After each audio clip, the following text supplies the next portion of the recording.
কিভাবে আপনার ল্যাপটপ বা ডেস্কটপের অ্যাডাপ্টার চেক করবেন।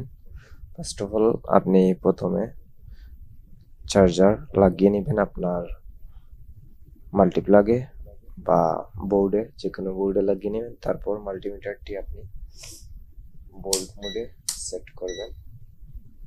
সেট করার পর আপনি অ্যাডাপ্টারের ওখানে লেখা দেখবেন, আউটপুট ভোল্ট কত আছে, ওখানে লেখা আছে অবশ্যই। আমি দেখতে পাচ্ছি 19.5 ভোল্ট। তারপর আপনি কি করবেন, ওখানে চার্জারের যে পিন আছে, পিনে আপনি লাল ওয়্যারটি ঢুকিয়ে দিবেন।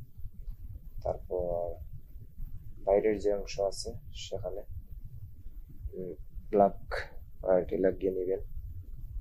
তারপর ওখানে এক্সাক্ট ভ্যালু দেখতে পাবেন। আউটপুট ভোল্ট হচ্ছে 20.28, মানে 20 ভোল্ট দেখাচ্ছে।